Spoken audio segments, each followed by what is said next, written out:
გერგეთის წმინდა სამება ქართული ხუროთმოძღვრების გამორჩეული ნიმუშია. ძველი წყაროების და არქიტექტურული სტილის მიხედვით წმინდა სამება საქართველოს ეკლესიის აღმავლობის ხანაში, მე-14 საუკუნეშია აგებული. ვახუშტი ბატონიშვილის ცნობით, მტერთა შემოსევების დროს საქართველოს ეკლესიის საგანძურს გადასარჩენად სწორედ გერგეთის წმინდა სამების ტაძარში გამოხიზნავდნენ ხოლმე. ამავე მიზნით აქ გარკვეული დროის განმავლობაში ესვენა წმინდა ნინოს ჯვარი. თეიმურაზ ბაგრატიონის ივერიის ისტორია მოწმობს, რომ თავდაპირველად წმინდა სამების მთაზე ჯვარი ყოფილა აღმართული. ტაძარი მოგვიანებით აუგიათ. ხევში არსებობს ასეთი გადმოცემა: ქართლის, კახეთის და იმერეთის მეფეებს ერთმანეთში დავა ჰქონიათ, თუ სად უნდა აშენებულიყო წმინდა სამების ტაძარი. მაშინ მცხეთაში ერთ ბერიკაცს, მათთვის მოუხსენებია, მეფენო ფურბერწი დაკალეთ და მისი სამგორველი სოფლის ბოლოს დააგდეთ. მოვა შავი ყორანი და სადაც მას გამოხრავს, სამებაც იქ ააშენეთო.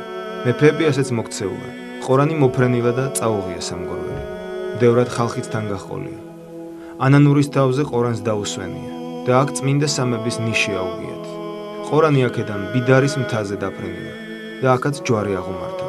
აქედან კი გერგეთში, ელგეშის ნიშთან გადაფრენილა. ცოტა დაუსვენია.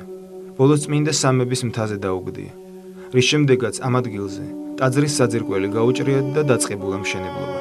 მისასაგებად დევწიქარა ხარებს, ქვა ყანობ-ხურთისიდან ამოუტანიათ.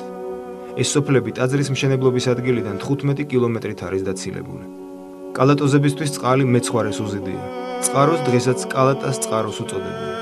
მას შემდეგ რაც მთაზე ტაძარი აიგო და მასთან მამათა მონასტერი დაარსდა, ხევის ისტორიაში თითქმის ყველა მნიშვნელოვანი მოვლენა ამ სიწმინდეს უკავშირდება. იქ სადაც ხევის წარსულზე საუბრობენ, წმინდა სამება მუდამ წინა პლანზეა წამოწეული, როგორც სიმდიდრე და სიამაყე მოხევე ხალხისა და სრულიად საქართველოსი. წმინდა სამების დიდი წყალობაა, რომ გერგეთის ყოვლა წმინდა სამების ტაძართან აშენდა კელიები და 2004 წლის შემოდგომიდან სამონასტრო ცხოვრება აღდგა. ტაძარში მუდმივი წირვა-ლოცვა აღესრულება.